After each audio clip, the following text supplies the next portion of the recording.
Where are the commas? Okay.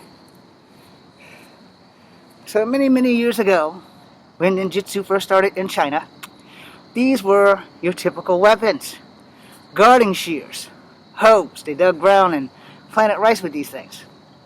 Eventually, they would become some of the most dangerous weapons in the martial art. Not these ones, because they're practice ones and they're wooden. Only in a true martial arts hand can they actually do damage to someone.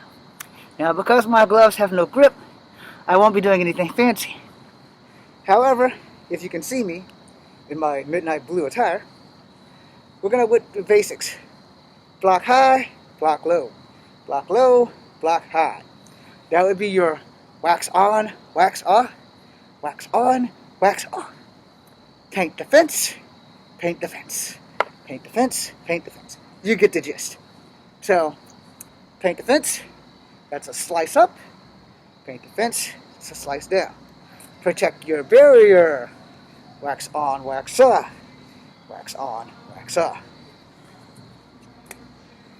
Now the thing about fighting with weapons is, you might actually want to learn how to use the damn weapon. Your simple blocks. Off, off. You're just batting them away. Boom, boom. In the event that you can't escape them, cross, push off. Now this would be a scissor attack because you're going to gut your opponent. Or if you're lucky, you're going to gut them up here. I'm short, so it's more than likely I'm going to get them in the gut. So block, push, gut. Got it? Block, gut. Block, push, gut. Double slice. Alright? Also because I'm short. So, high left, cut across the belly. High right, cut across the belly. High left, chop at the knees. High right, chop at the knees. High right, stab. Excuse me, that was a left. High right, stab. So those last moves, someone's coming at you, you're blocking, and then you're countering. And your countering will be in the gut area, chest area, throat area. So then it will completely incapacitate your opponent. Now,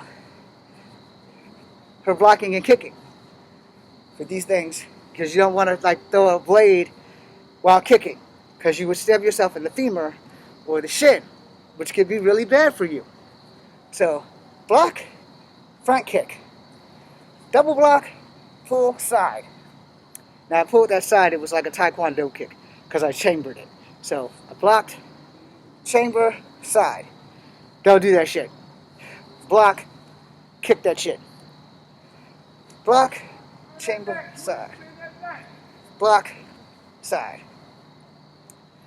Block, gut, kick. Block, gut, kick. Now, also you should know, in real fights, you ain't never going to be doing whirling. Because you could very well cut off your own damn hand. So you don't want to do that. You want to keep that shit simple. You want to keep it basic. Block, block, block, block, block, block, strike, strike, strike, strike, strike. Block, strike, strike, block, strike, strike. Now the reason why you don't do this and then do this all the time, because if you don't block it and you just push it off, there's a good chance that before you get your first strike in, they'll come back and cut your ass to pieces. Granted, you did see me do the opposite of what I just said, so that was a mistake on my behalf, but it also depends on who you are fighting. Fights change.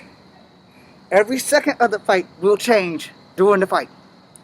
I don't believe in taking weapons to a fight, other than the ones God gave me. These here, these elbows, and these knees. Those are all you're going to need. Boom, boom, boom, boom. Oh, my arms got cut off. Now what? I'm defenseless. I have no arms. A weapon is only as good as the person wielding it, who is only as good as the person that taught them. This is why you have to adapt in fights. Can't find a chair? Okay, there it is. Now, to end this video, I want to take you back to a little bit of basic training. Alright? So, first when you're sitting in class, you learn your blocks, horse fist, block, counter, block. That looks like shit because I haven't done it in years. And also, I don't find that anything other than exercise. Okay? So you're going to block, you're going to block, you're going to knee, or you're going to knee. Now, for Thai fighting, your ultimate weapons is your knees and elbows, but they're also your ultimate weakness if you're fighting someone who's just a little better than you, or have a little bit more range, or have a little bit more skill set.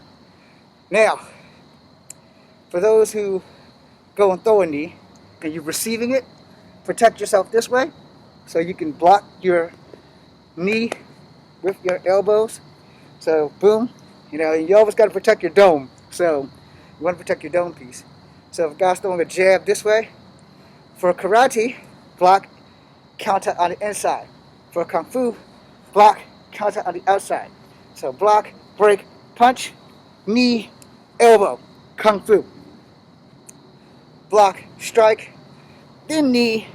We got a tiny bit of a problem, because I left all of his right side open when I blocked him, grabbed him, and kneed him. He's not just going to sit there and let that shit happen. He's going to try to counter. So this is the small difference between karate and kung fu. Karate, block and counter. Both of you are facing each other. Kung fu, I'm going to block, pull, knee, and I'm going to be on the outside of your body versus the inside of your body. Now, a lot of people don't want to tell you that, because in the midst of a fight, it ain't even going to matter. Because it's not going to matter if you're using karate or kung fu. Whatever martial art you're using at the time is what's going to matter. Because in the middle of a fight, shit changes, and you need to adapt. So, thanks for watching. And later on tonight, I will be doing Spiderman 2099 sings more cartoon songs. Be seeing you.